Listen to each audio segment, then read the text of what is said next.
నమస్తే. October month వృశ్చిక రాశి వాళ్ళకి ఎలా ఉందో మనం చూద్దాం. ముందుగా ఈ వీడియో చూస్తున్న ప్రేక్షకులందరికీ దసరా, దీపావళి శుభాకాంక్షలు.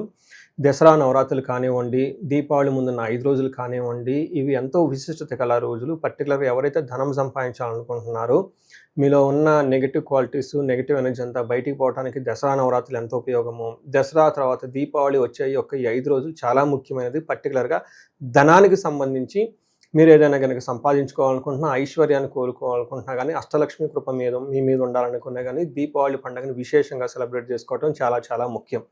ఈ మధ్యలో ఉన్న డేస్‌లో కుబేర పాశుపతాభిషేకం కానివ్వండి, మహాలక్ష్మి విశేష హోమం జరిపించుకున్న ధన ప్రవాహం రావడానికి మీకు ఎంతో అవకాశం ఉంటుంది. ఇందులో వృశ్చిక రాశి వాళ్ళు గనక నక్షత్ర ప్రకారం మనం చూసుకుంటే విశాఖ 4వ పాదం, అనురాధ 1, 2, 3, 4 పాదాలు, జ్యేష్ఠ 1, 2, 3, 4 పాదాలంతా మనకి ఈ వృశ్చిక రాశిలో ఉంటారు. ఈ రాశి వాళ్ళు జనరల్‌గా గనక చూసుకుంటే చాలామందికి దాదాపు 10లో 8, 7 మందికి ఉద్యోగంలో ఇబ్బంది పడుతూ ఉన్నారు. వాళ్ళు చేసే పనిలో ఇన్సిగ్నిఫికెంట్, అత్యంత ప్రాముఖ్యత లేని జాబ్‌గా, లేదంటే విలువ లేని జాబ్‌గా వీళ్ళు ఏదో చేస్తూ ఉంటారు. చెయ్యాలి కాబట్టి బలవంతంగా చేస్తూ ఉన్నవాళ్ళు చాలా ఎక్కువ మంది ఉన్నారు. దానికి కారణం ఏంటంటే, ఈ రాశి వాళ్ళకి అష్టమంలో గురువు ఉండటంతోటి మేనేజ్మెంట్ క్వాలిటీస్ కానివ్వండి, నాలెడ్జ్ కానివ్వండి, తర్వాత ధన ప్రవాహం కానీ ఎక్కువగా ఉండే అవకాశం ఎక్కువగా ఉండదు ఈ రాశి వాళ్ళకి. అయితే ఈ అక్టోబర్ మంత్ కనుక చూసుకుంటే పెద్ద గ్రహాల నుంచి వీళ్ళకి ఉపశమనం ఒక 1 వీక్ 10 డేస్ గ్యాప్ వస్తుంది గురువు నుంచి, శని నుంచి. కానీ వేరే గ్రహాలు సూర్యుడు, కుజుడు ఇలాంటి గ్రహాలు బాగా ఇబ్బంది పెట్టే పరిస్థితిలో ఉన్నారు. ఈ టైంలో ఎక్కువ మంది రిజిగ్నేషన్ చేసే అవకాశం ఎక్కువగా ఉంటుంది, లేదంటే ఆన్ బెంచ్ మీదకి వెళ్ళే అవకాశం ఎక్కువగా ఉంటుంది. వేరే ఎవరైనా ఎడ్యుకేషన్ ఫీల్డ్లో ఉన్నా కానీ రిజిగ్నేషన్ ఎక్కువగా చేసి వాళ్ళ ఉన్న పొజిషన్ని కోల్పోవటము, లేదంటే ఉన్న పొజిషన్ నుంచి ఇంకా డీగ్రేడ్ అయ్యే అవకాశాలు ఎక్కువగా ఉంటాయి. ఇది కొంచెం గమనించుకోవాలి. ముందుగా ఈ వృశ్చిక రాశి వాళ్ళకి 12వ స్థానంలో 3 క్రూర గ్రహాలు ఉండటం, తర్వాత 11వ స్థానంలో శుక్రుడు ఉండటం వల్ల ఒక 75% వీళ్ళకి ప్రతికూలంగా ఉంటుంది. ఓన్లీ ఒక 30% మాత్రమే గోచార రీత్యా వీళ్ళకి అనుకూలంగా ఉంటుందని గమనించుకోవాలి. ఈ టైంలో ఇప్పుడు ఉన్న రాశి ఫలాలతో పాటుగా ఇండివిడ్యువల్గా మీ యొక్క హారోస్కోప్ని అనాలిసిస్ చేయించుకోండి. గురువుకి సంబంధించిన తగు పరిహారాలు చేసుకుంటే చాలా త్వరగా ఈ యొక్క ప్రాబ్లమ్స్ నుంచి మీరు బయటపడే అవకాశం ఎక్కువ ఉంటుంది. మారే గ్రహాలు ఏమన్నా ఏంటంటే బుధుడు, తర్వాత శుక్రుడు, సూర్యుడు ఈ గ్రహాలు మారుతూ ఉన్నారు. ఈ గ్రహాల యొక్క పరిస్థితి ప్రతికూలంగా ఎక్కువగా ఉంటుంది. కొంచెం జాగ్రత్తగా పడాల్సిన మంత్ అని మీరు గమనించుకోవాలి.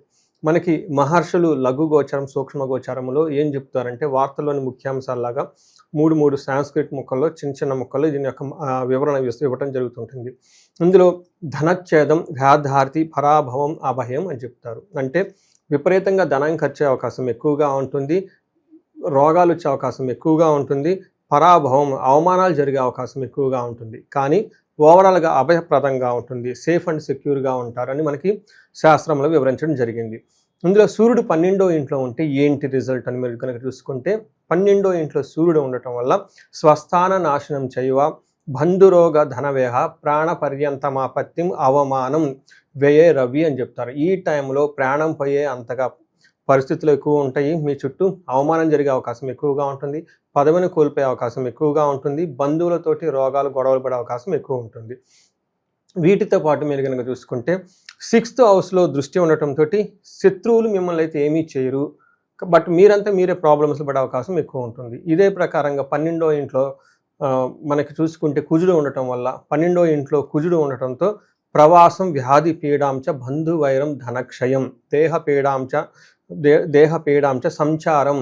సో ద్వాదశికే కుజ అని చెప్తారు. ఈ టైంలో మీకు ఎలా ఉంటుందంటే ఫారిన్ వెళ్ళాలనుకున్న వాళ్ళకి ఫారిన్ వెళ్ళే అవకాశం ఎక్కువ ఉంటుంది. కానీ ఇంటికి సంబంధించిన వాతావరణం ఇంట్లో ఎక్కువగా ఉండకుండా ఇంట్లో బయటికి వెళ్ళిపోయి ఎక్కువగా వెకేషన్లో చేయటము, లేదంటే వేరే దేశాలు వెళ్ళటం, ఫారిన్ ప్లేస్ వెళ్ళటం, వేరే ట్రావెల్ చేసి ఉండటం ఎక్కువగా ఉంటుంది. అయితే అక్కడికి వెళ్ళిన తర్వాత ఇబ్బందులు పడే అవకాశం కూడా ఎక్కువగా ఉంటుంది.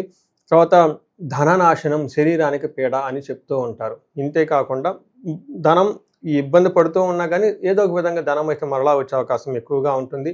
మానసిక ఆందోళనలు ఎక్కువగా ఉంటాయి ఈ టైంలో. అందుకని మీరు కనుక గమనించుకుంటే సూర్యుడు కానీ కుజుడు కానీ కొంచెం ఇబ్బంది పెట్టే పరిస్థితుల్లో ఉన్నారు. అయితే శుక్రుడు మాత్రం మీకు విశేష యోగ్యతను తీసుకొని వస్తూ ఉన్నారు. వాళ్ళు 11th హౌస్లో ఉండటంతో మీకు ఈ పెట్టే పరిస్థితుల నుంచి శుక్రుడు చాలా మీకు ఉపయోగకరమైన మంచి చేస్తూ ఉన్నారు. ఇందులో వీళ్ళు ఎలాంటి పనులు చేస్తుంటే పుష్టిం కాంతిం తదా కీర్తిం ఇష్టసిద్ధి కార్య సాధనం క్షీరాన్న భోజనం కుర్యాత్ శుక్రే ఏకాదశం అని చెప్తారు. అంటే 11వ ఇంట్లో కనుక శుక్రుడు ఉండటం వల్ల శారీరకంగా పుష్టిగా ఉంటారు, కాంతివంతంగా ఉంటారు, ఇష్టమైన పనులన్నీ చేసుకుంటూ ఉంటారు, చక్కటి భోజనాలు విందులు వినోదాల్లో చక్కగా పార్టిసిపేట్ చేసే అవకాశం ఎక్కువగా ఉంటుంది. అయితే పిల్లల విషయంలో కొంచెం జాగ్రత్తగా ఉండటం ఎంతైనా అవసరం. ఇవి మనకి గ్రహాల యొక్క పరిస్థితిని బట్టి మనం చెప్పుకుంటే. అయితే 3 నక్షత్రాలు విశాఖ, అనురాధ, జ్యేష్ఠ 3 నక్షత్రాల వారీగా కూడాను మనకి ఎలా ఉంటుందో జ్యోతిష శాస్త్రం ప్రకారం అక్టోబర్ మంత్ తెలుసుకోవచ్చు.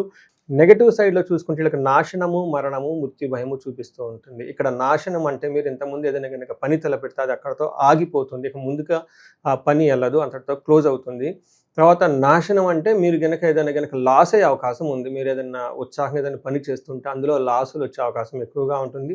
మృత్యు భయం అంటే అసలు ముందుకెళ్తుందా లేదా మనం అనుకున్న పని, పరిస్థితి ఏంటి అన్న ఈ టైపు మీమాంసలో కూడా పడే అవకాశం ఎక్కువగా ఉంటుంది. కన్‌ఫ్యూజన్‌లో పడి ఉండే అవకాశం ఎక్కువ ఉంటుంది.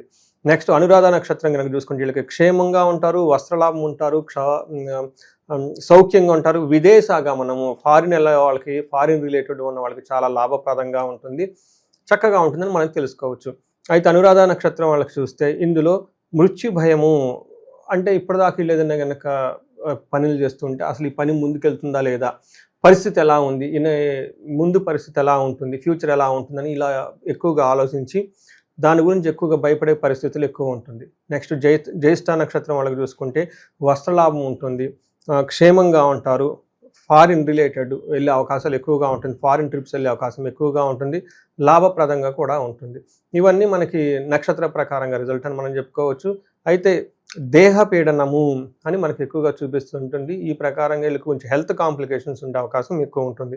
వీటితో పాటు అనురాధ నక్షత్రం వాళ్ళకి కార్యహాని, ధనహాని, ఏదైనా పని చేస్తే మధ్యలో ఆటంకాలు వచ్చే అవకాశం ఎక్కువగా ఉంటుంది.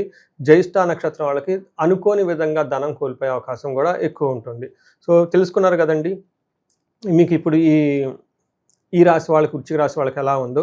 పరిహారాలు కనుక చూసుకుంటే ఫస్ట్ నవరాత్రులు చక్కగా సెలబ్రేట్ చేసుకోండి. తర్వాత దీపావళికి పండుగ ముందున్న 5 రోజులు ధనత్రయోదశి, అమావాస్య రోజు లక్ష్మీ పూజ, ఈ పూజలన్నీ చక్కగా చేయండి. వీటితో పాటుగా కుబేర పాశుపత అభిషేకం కనుక చేయించుకుంటే మీకు చక్కగా ధన ప్రవాహం వచ్చే అవకాశం ఎక్కువగా ఉంటుంది. ఇంకా పర్లేదని మేము చేయించుకుంటాం అనుకున్నప్పుడు స్వర్ణలక్ష్మి విశేష హోమం చేయించుకున్నా చాలా బాగుంటుంది. ఎవరైనా భార్యాభర్తల మధ్య గొడవలున్న అన్యోన్య దాంపత్య పాశుపత అభిషేకం కానివ్వండి, డైవర్స్ రిలేటెడ్ ప్రాబ్లమ్స్ లేదంటే ఏదైనా ప్రాబ్లం ఉంటే ఒకసారి హారోస్కోప్ అనాలిసిస్ చేయించుకుంటే చాలా బాగుంటుంది. వీటితో పాటు ఇంకా ఎవరికైనా మృత్యు భయం ఉంటే వీళ్ళకి అమృత మృత్యుంజయ పాశుపత అభిషేకం చేయించుకున్నా, లేదంటే హెల్త్ కాంప్లికేషన్స్ ఏమైనా కనుక ఉంటే ఇండివిడ్యువల్గా ఒకసారి హారోస్కోప్ అని చెక్ చేయించుకుంటే ఇంకా ఇవి గోచారంలో ప్రాబ్లమ్స్తో పాటు ఇంకా వేరే ఏమైనా ప్రాబ్లమ్స్ ఉన్నాయో అవి తెలుసుకొని వాటికి కూడా రెమెడీలు చేసుకుంటే లైఫ్ అనేది ఇంకా ముందుకు ఫాస్ట్గా వెళ్ళే అవకాశం, ఎదుగుదల చాలా ఎక్కువగా ఉండే అవకాశం ఎక్కువగా ఉంటుంది ఈ రాశి వాళ్ళకి.